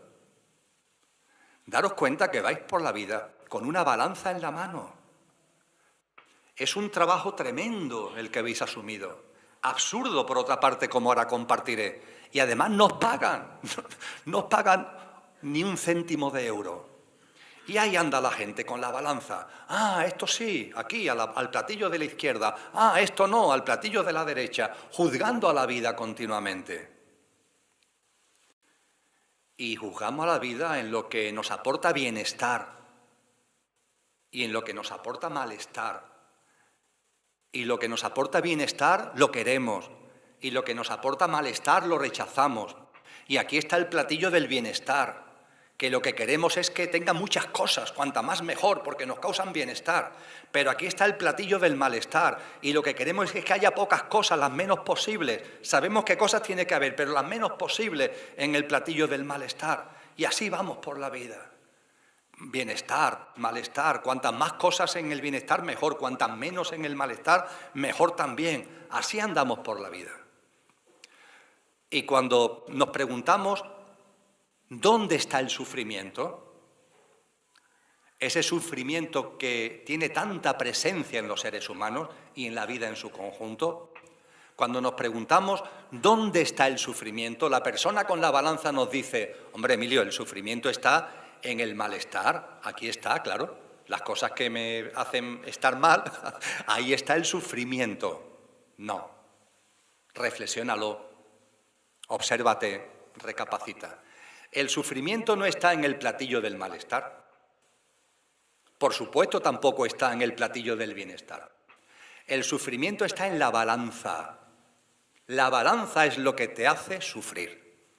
Tira la balanza, olvídate de la balanza de una vez. Vive la vida con ojos distintos, desde la confianza, desde la aceptación. No caigas en el juicio. Repito que es una trabajera que hemos asumido de una forma absurda y que nos consumimos en ella y que nos origina un enorme sufrimiento. Creo que os habéis dado cuenta del enorme sufrimiento que hay en la humanidad, ¿verdad? Quizás en vuestra vida, en la vida de personas cercanas, en vuestro entorno. Aquí estamos hablando de una práctica de vida que nos aporta serenidad, pero además también va a ayudar a que ese sufrimiento se vaya disolviendo. Pero mientras que sigamos viviendo la vida con la balanza en la mano, donde hay una voz ridícula, una voz que tiene que ver con eso de ti que no es verdadero porque tiene fecha de caducidad, que te está diciendo continuamente, bien, mal, de acuerdo, en desacuerdo, no sé qué, no sé cuánto. Así vas a estar siempre, siempre en una dinámica de sufrimiento. Percibe lo que eres. Mira hacia tu interior. Huele la fragancia de tu ser. Está ahí esperando que le des una oportunidad que salga. Está ahí esperando, siempre esperando. Tienes la casa tan llena de muebles que no puedes salir. Hay gente que me dice, pero Emilio, para hacerme presente desde lo que soy, mi verdadero ser, ¿qué es lo que tienes que hacer? No tienes que hacer nada. Lo único que tienes que hacer es dejar de vivir como no eres. En la medida en que dejes de vivir como no eres, lo que eres irá apareciendo en escena. El Emilio, si yo dejara a Emilio que hiciera de las suyas, entre comillas, yo a Emilio le estoy muy agradecido. Creo que vosotros y vosotras le tenéis que estar muy agradecidos a la personalidad en la que estáis encarnados. Pero si dejamos a nuestra personalidad sin un mando, sin el mando de la conciencia, sin el mando del ser, se convierte en una especie de coche loco. Y cuando dejamos a ese pequeño yo el mando de nuestra vida, hace cosas muy raras. Por ejemplo, habla y nos dice que las cosas tienen que ser lo que yo quiero, como yo quiero, cuando yo quiero y donde yo quiero. Partarse de reír, ¿no? La vida entera nos está diciendo que las cosas son cuando corresponden. Fijaros que la naturaleza nos está enseñando permanentemente eso. El invierno, la primavera, el verano y el otoño. Todo es cuando corresponde. Y cuando es invierno, es invierno. Y cuando es invierno ya te puedes poner como quieras, pero no es verano. Y cuando es verano ya puedes ponerte como quieras, que no va a ser invierno. Si alguna persona estando en verano diera grito por las calles queriendo que, aquí no sucede, pero en fin, por un ejemplo gráfico, que nevara, pues pensaríamos que esa persona está loca. O si una persona en medio del invierno diera grito diciendo yo quiero que haya un clima para estar en mangas cortas y en bañador y poder tomar el sol en la playa, pensaríamos que está loca, ¿verdad? Sin embargo, cuando hay algo en nosotros que dice que las cosas tienen que ser lo que yo quiero, como yo quiero, cuando yo quiero y donde yo quiero, no somos capaces de reflexionar, oye, ¿estaremos locos? Porque es una locura. Mientras que andemos con la lengua fuera, queriendo que las cosas sean lo que yo quiero, como yo quiero, cuando yo quiero, donde yo quiero, lo que eres no va a aparecer en escena. A esa voz la oyes y te ríes. La oyes y te ríes. No la rechaces, no te enfades cuando esa voz aparezca en tu cabeza. Simplemente ríete. Es esa parte tuya que tiene fecha de caducidad, es ese coche, pero tú tienes el mando consciente y por tanto no le haces caso. Somos como un conductor que ha encarnado en un coche para experienciar la vivencia humana. El coche es nuestro pequeño yo, el yo físico, emocional, mental, la personalidad a él asociada, pero vosotros y yo somos de verdad, nuestro ser es el conductor. Y parece que al conductor lo tenemos olvidado, como si estuviera dormido. Es momento de que el conductor despierte y tome el mando de la vida.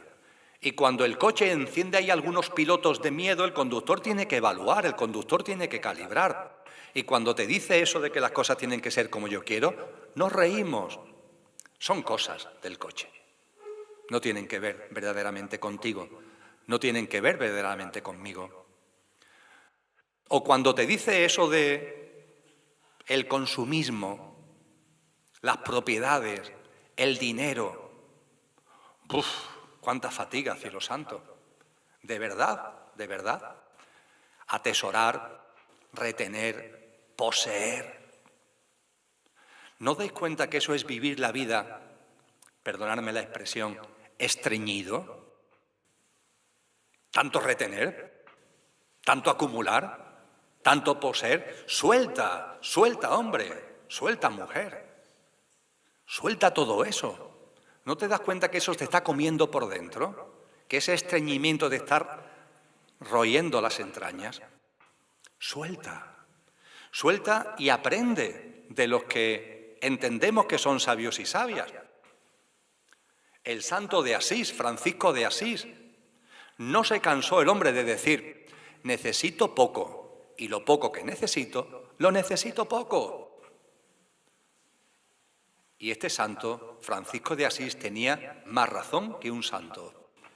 Claro que necesitamos poco, de verdad que no necesitamos tanto, si lo sabéis y lo sé. Pero ahí hay una vocecita con un influjo social enorme de que necesito mucho y lo mucho que lo necesito mucho. Bueno, pues ya tú, venga, sigue, el coche loco a la deriva. Pero que seas consciente que eso te va a originar mucho sufrimiento.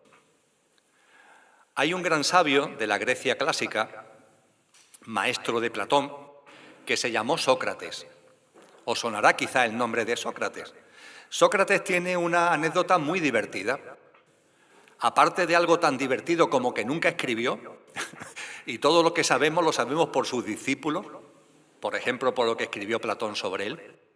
Pues bien, Sócrates tenía fama de ser una persona austera, un término que ahora se desprecia, la austeridad, vivir con austeridad. Eso hoy está mal visto. Vamos, de hecho es una palabra que utilizamos cada vez menos, está mal visto. Pero Sócrates era una persona austera. Era una persona austera en su forma de alimentarse, era una persona austera en su forma de vestirse.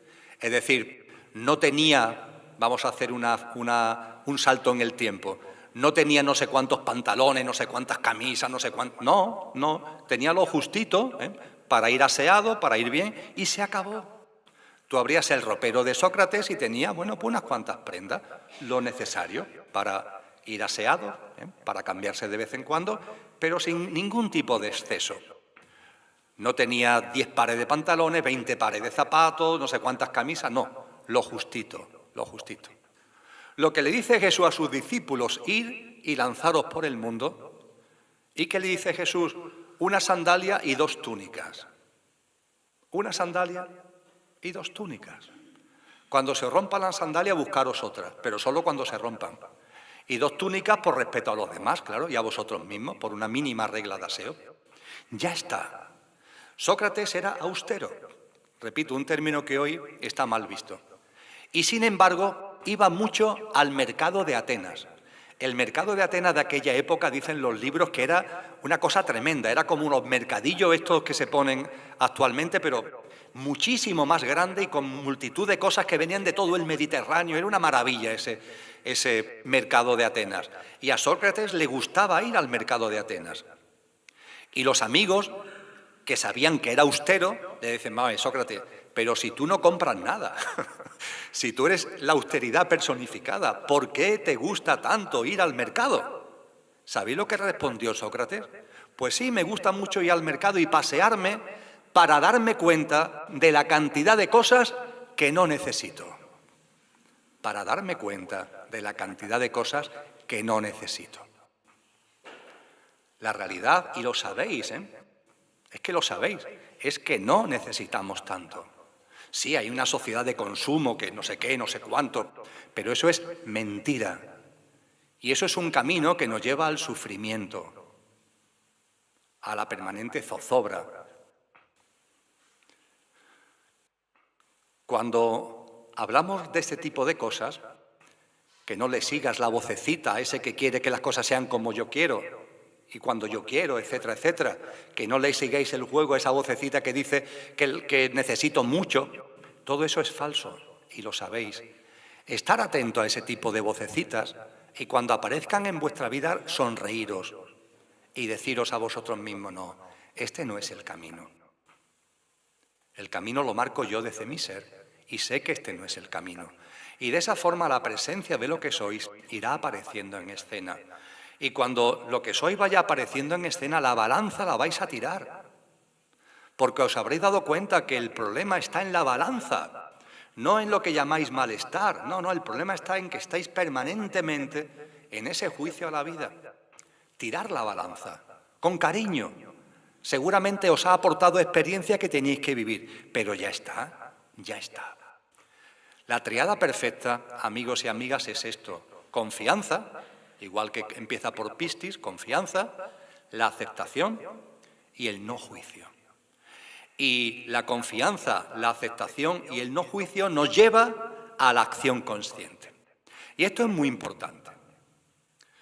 Yo diría que es imprescindible, ya que nos estamos acercando al final de este encuentro. Porque cuando he hablado de confianza, de compromiso con uno mismo y de perseverancia, o cuando he hablado de confianza, de aceptación y de no juicio, se puede deducir, y sería un error, de que estamos llamando, de que los sabios y sabias están llamándonos a la inacción, a la indiferencia.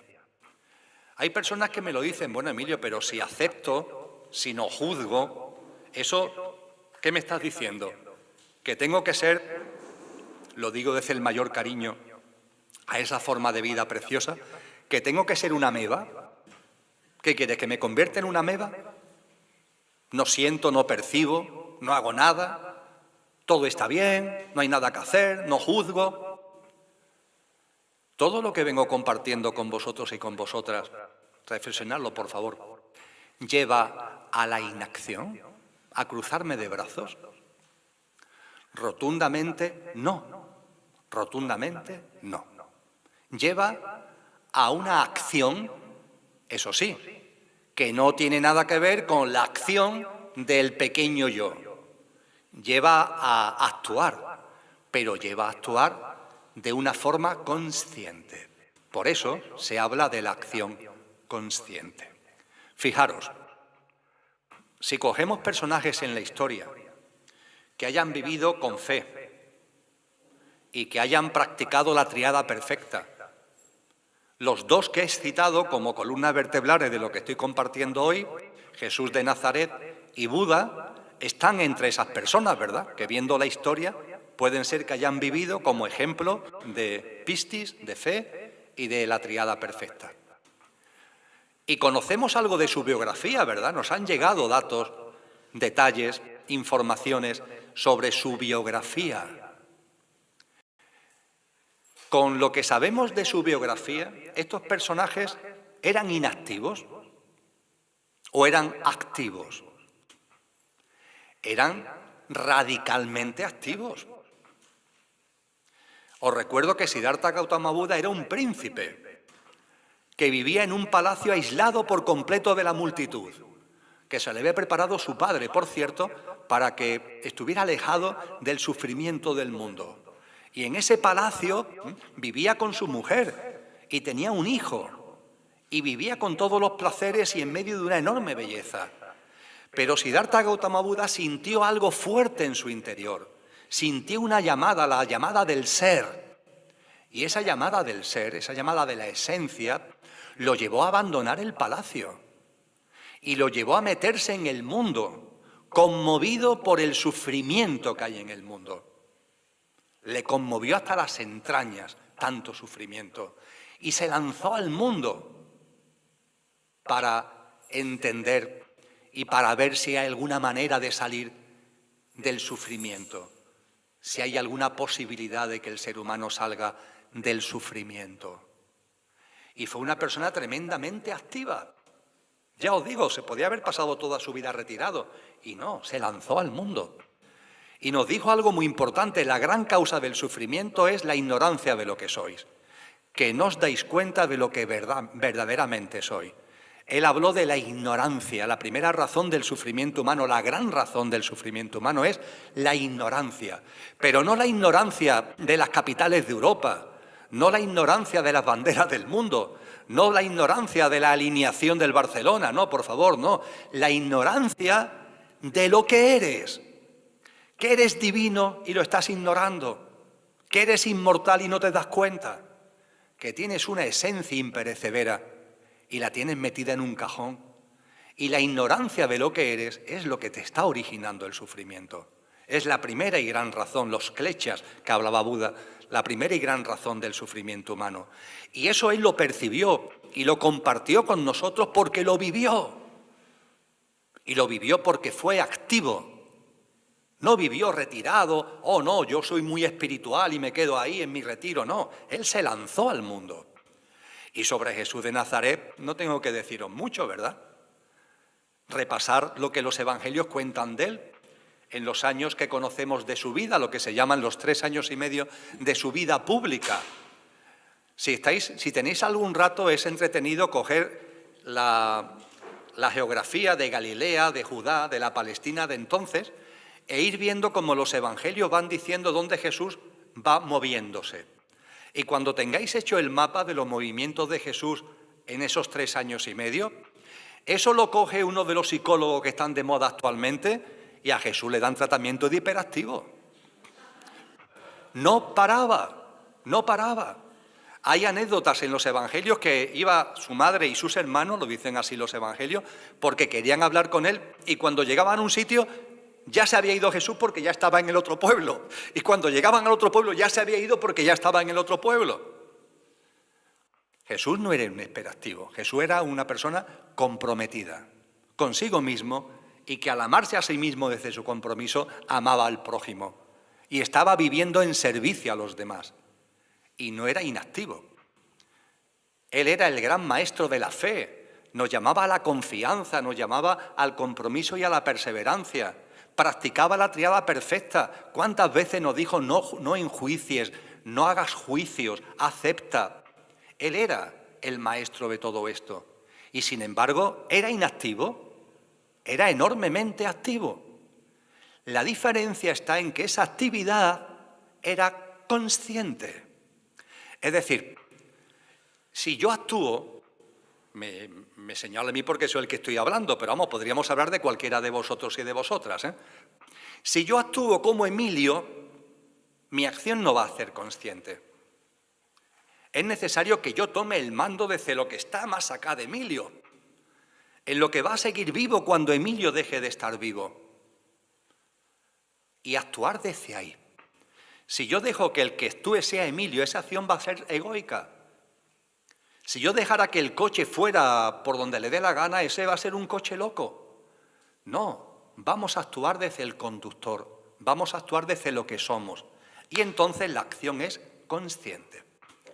Y os pongo un ejemplo de la vida de Jesús de Nazaret que está muy mal interpretado y que incluso en los ámbitos más católicos no saben muy bien cómo encajarlo, que es la famosa escena en la que Jesús llega al templo de Jerusalén y ante lo que ve empieza a tirar mesas.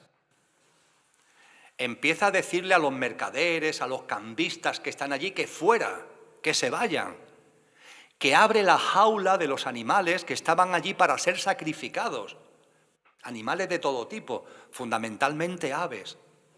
Y él se enfrenta con todo eso. Repito, tira mesas. Le dice a esa gente que se vayan, les abre las jaulas para que se escapen los animales. Eso es actuar, ¿verdad? Y hay gente que dice, bueno, ahí Jesús se enfadó. ¿Se enfadó? No, Jesús no se enfadó. Lo que ocurre es que Jesús no era una ameba. Lo que ocurre es que ese ser no era indiferente ante nada y tampoco a lo que vio cuando entró en el templo. Un templo que es algo sagrado y que se había convertido simplemente en un nido de mercaderes que estaban malinterpretando, tergiversando las verdades fundamentales de la espiritualidad y de la conciencia. Y hay una prueba inefable y maravillosa de que Jesús no se enfadó. Hay que seguir leyendo un poquito ese pasaje de los evangelios. ¿Y qué es lo que nos dice a continuación? Que tras esto, tras haber expulsado a los cambistas, a los mercaderes, de haberle dicho claramente a los sacerdotes que eran unos fariseos, que habían convertido la religión en negocio, además de decir todo eso con toda claridad, a renglón seguido, si seguimos leyendo una línea más, nos dice que aquello se llenó de gente y que la gente, muchos de ellos iban a Jesús para que los sanara. Y dice literalmente los evangelios que Jesús hizo más milagros que nunca. Mirad, para hacer milagros, por sentido común, la persona que hace milagros tiene que estar en una alta vibración. No es posible sanar, no es posible hacer milagros si tú no estás en una alta vibración. En esa misma escena en la que Jesús está haciendo lo que está haciendo en el templo, hace milagros. Lo que quiere decir que su vibración no bajó, no se enfadó, no se encolerizó, no. Estaba actuando con contundencia porque lo que tenía delante era para actuar con contundencia. Pero no bajó ni un ápice su alta vibración y por eso pudo hacer milagros. A eso a lo que estamos llamados vosotros y yo. La espiritualidad, la conciencia no es mirar para otro lado, para nada, es actuar, pero actúa de un modo que tu vibración, tu conciencia, se mantenga siempre arriba, se mantenga siempre alta. Nos dice Jesús en las bienaventuranzas, actúa por la paz, nos está llamando a la acción, actúa por la justicia, nos está llamando a la acción, nos dice más, actúa por la paz, actúa por la justicia, a una costa de ser calumniado, a una costa de ser insultado, a una costa de ser perseguido. Tremendo, ¿verdad? A una costa de ser perseguido. Haz lo que en conciencia desde tu verdadero ser sientas, percibas, llévalo a cabo. Esa fue la llamada que Él nos hizo. Eso es la acción consciente. Hay personas, más de una, más de dos, que cuando hablan de conciencia, cuando hablan de espiritualidad, nos están dando un mensaje como de retiro, como de retirarnos.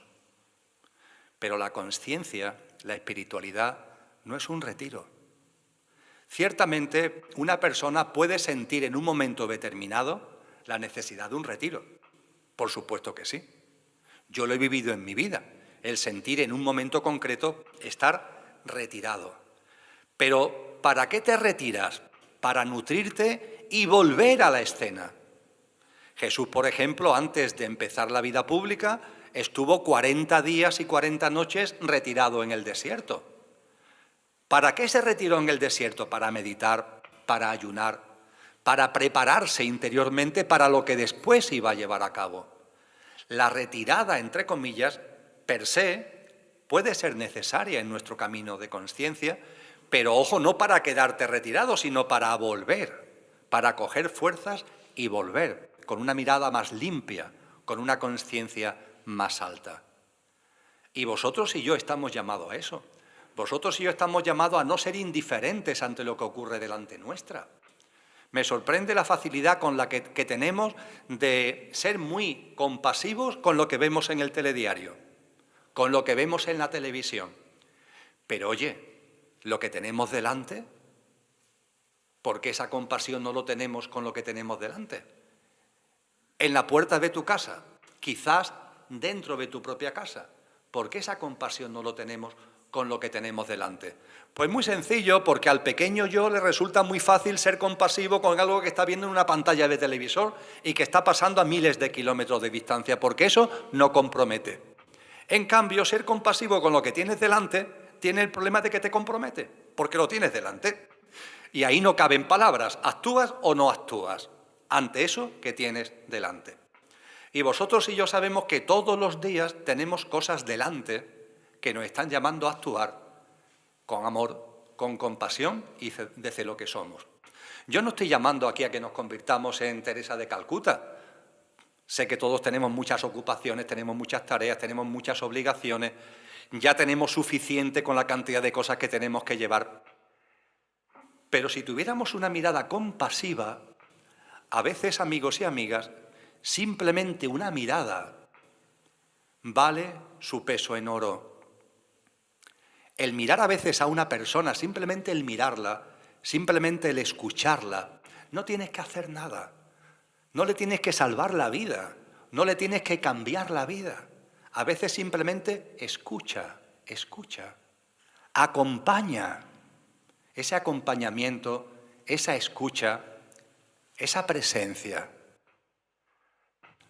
A ese que llamamos desgraciado o desgraciada que está ahí en la calle, que es un sin techo, Simplemente el darle los buenos días. Si no tienes que darle ni un euro, si no se trata de eso.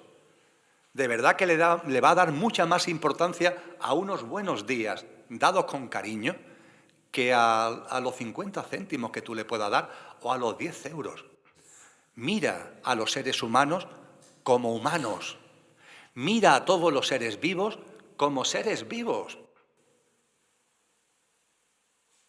Cuando tenemos ahí, lo decía antes, a ese pajarillo. A Lola y a mí nos pasa a veces cuando estamos desayunando fuera de casa y como normalmente, como vamos con los perritos, desayunamos fuera en la terraza, siempre que la climatología lo permite. Y bueno, también hay otras personas, ¿no? Y vienen pajaritos, los jilguerillos vienen. ¿Y qué es lo normal? Verlos que están ahí, son seres vivos que se están acercando a ti y de la tostadita que tiene le lanza algunas miguitas. Pero cuando miras el entorno ves que la gente no los ve. Están enfrascados en su mundo. Yo no sé qué mundo es exactamente, debe ser tremendo porque son una especie de arena movediza que se lo está comiendo. No ven nada. Están como si fueran una especie de pared que ni oyen ni ven ni lo más hermoso que tienen delante. Tienen un árbol que le da sombra, mientras que se están tomando el café o la cerveza y no le dan una sola mirada de agradecimiento a ese árbol por la sombra. ¿No dais cuenta que eso se habla mucho de que la humanidad vamos camino de que nos transforme en una especie de máquina, ¿no? Con todos los temas tecnológicos, que se habla de que nos quieren meter no sé qué, no sé cuánto. Hace un mes y medio en el diario El País, 2 científicos nos decían que dentro de no mucho tiempo esto habrá desaparecido y que todo lo que llevaremos es una diadema o un gorrito en la cabeza, donde ya con sensores desde nuestro cerebro conectaremos con la red y dicen que eso será maravilloso y será genial. Y cuando leíamos Lola y yo eso nos aterrábamos, Dios mío. Pero ciertamente ya ese ser humano máquina, desgraciadamente, está ya muy presente. La insensibilidad, la indiferencia, la falta de compasión. Y lo más maravilloso, para ir concluyendo, es que esto no es teoría, sino que es práctica. Y es una práctica, y lo sabéis en el fondo, de verdad, lo sabéis, rascar, muy sencilla. Aquí no estamos hablando de que tengáis que volar, ni que tengáis que hacer milagros, como lo hizo Jesús. Aquí estamos hablando simplemente de una práctica de vida que mira por dónde va a ser enormemente fructífera para el mundo. Una práctica de vida, la tuya, que va a ser enormemente fructífera para toda la vida y para la humanidad en su conjunto. Pero que mira por dónde también el principal beneficiado vas a ser tú. Y si no, probarlo.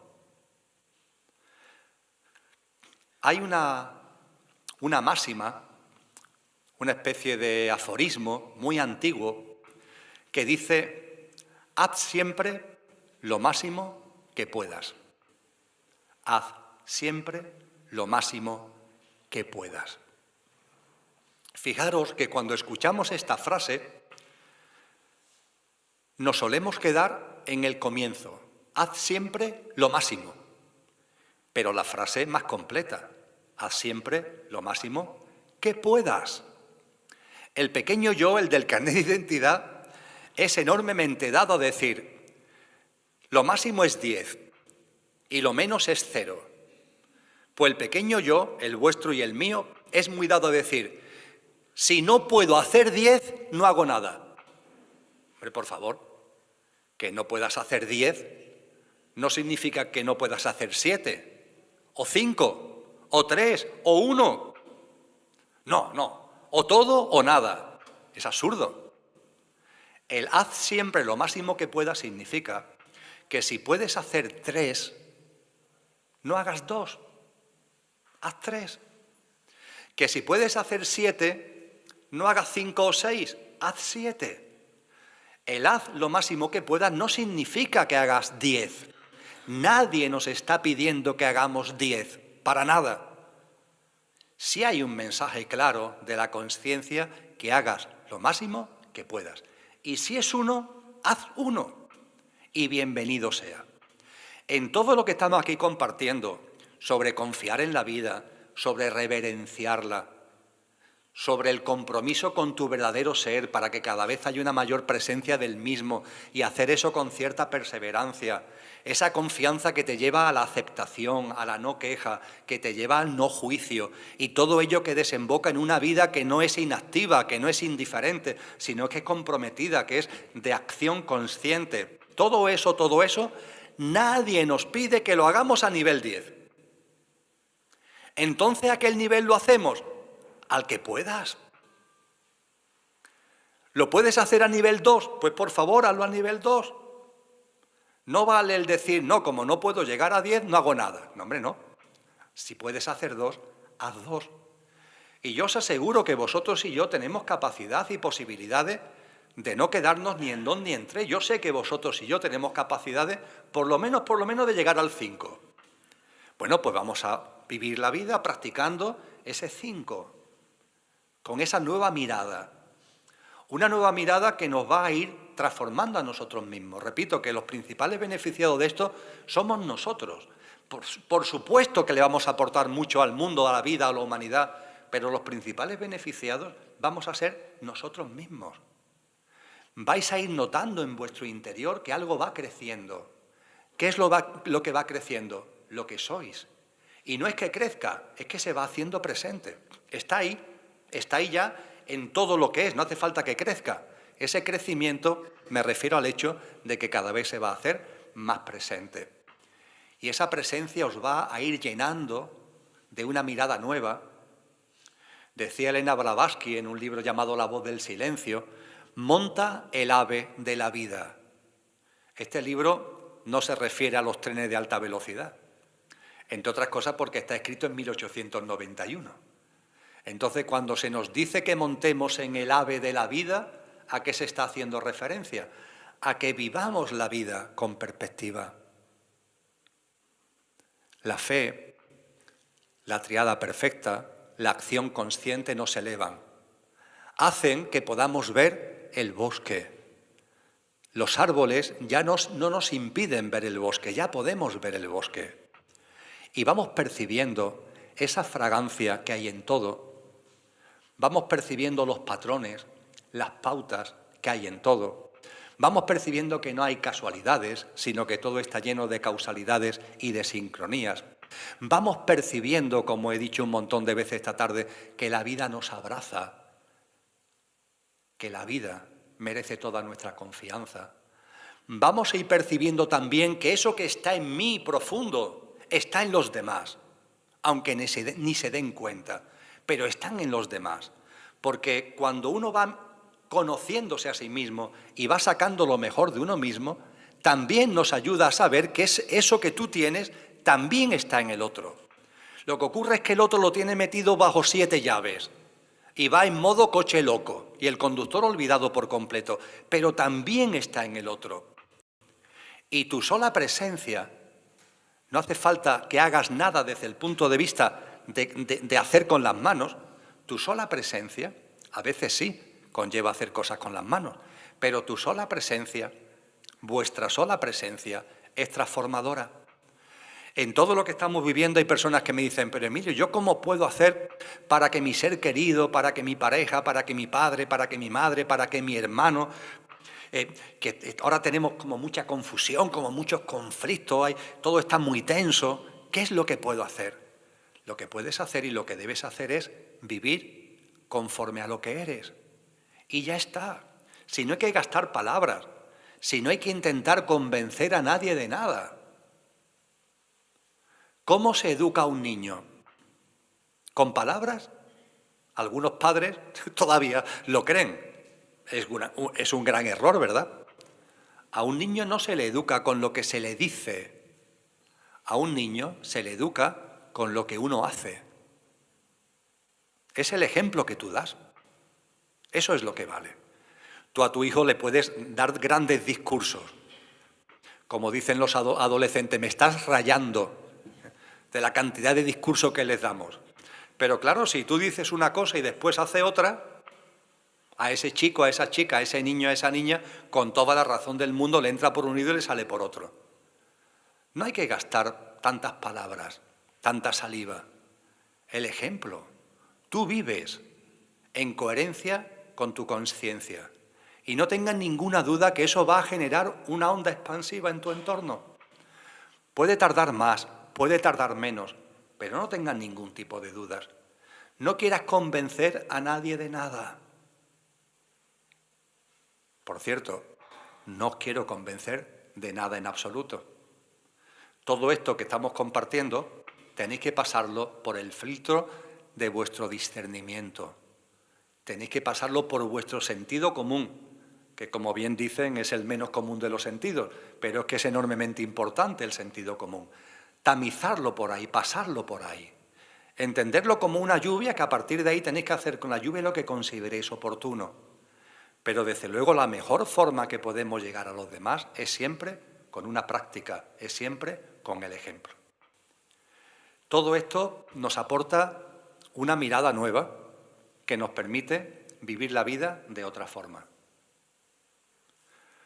Si atendemos, para terminar con lo que iniciamos, si atendemos a lo que los grandes sabios nos han dicho, una vez que comienza el parto va a más. Es lo que le pasa a los partos, claro, que una vez que comienza, el proceso va a más, las contracciones van a más, los removimientos van a más. Posiblemente nosotros, vosotros y yo, vamos a vivir algo parecido. Estos removimientos que tenemos delante posiblemente van a ir a más, pero forman parte de un proceso del que van a hacer algo maravilloso.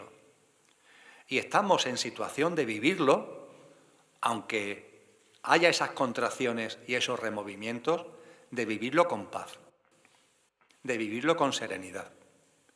Y de con nuestra práctica de vida, con nuestro ejemplo, acompañar a los otros, generando una onda expansiva para que también perciban que esto se puede vivir de otra manera.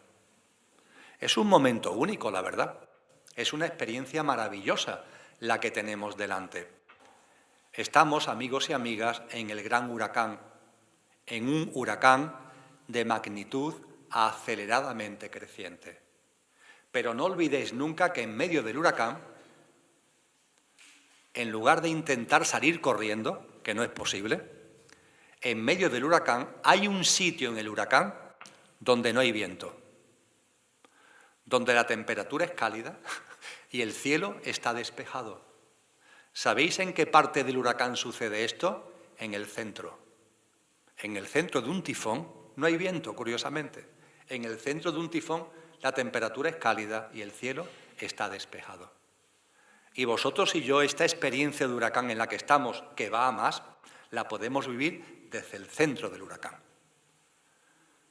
Piscis, triada perfecta, acción consciente, nos sitúan en el centro del huracán. Y desde el centro del huracán, simplemente estando ahí, vamos a ser muy valiosos para muchas personas, que sin necesidad de que les digas nada, sin necesidad de que pronuncies una sola palabra, van a ver en ti que otro mundo es posible. Van a ver en ti una forma de vida distinta.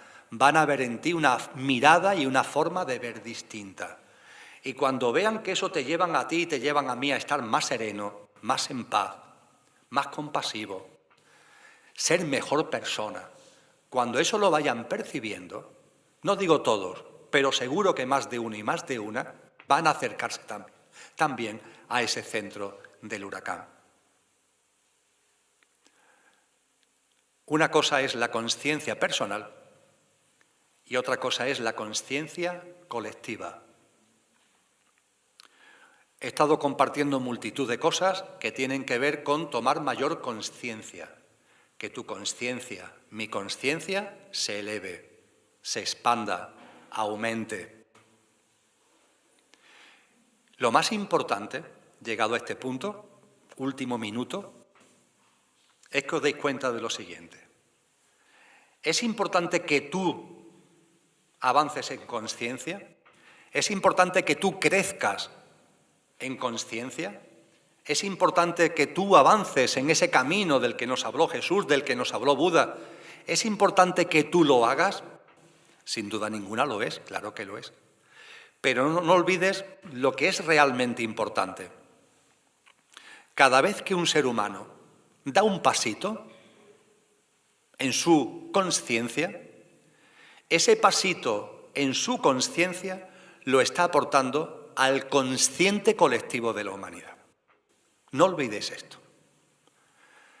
Cuando en algún momento os puedan flaquear fuerzas, tener dudas, seguir para adelante.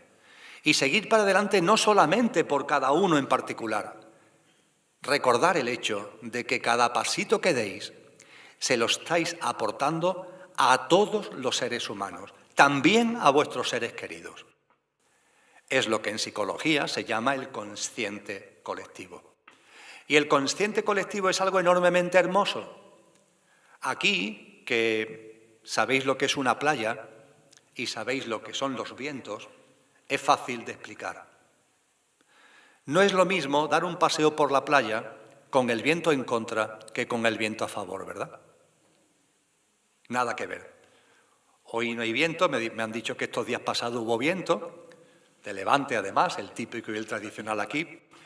Vosotros y vosotras sabéis perfectamente que no es lo mismo andar con el viento en contra que con el viento a favor. El consciente colectivo es el viento a favor. Es decir, el consciente colectivo es algo que empuja a todos los seres humanos. Cada uno tiene que hacer su camino, ¿eh? Cada uno tiene que andar. Nadie te va a llevar ahí en un coche. No, tú tienes que hacer el camino.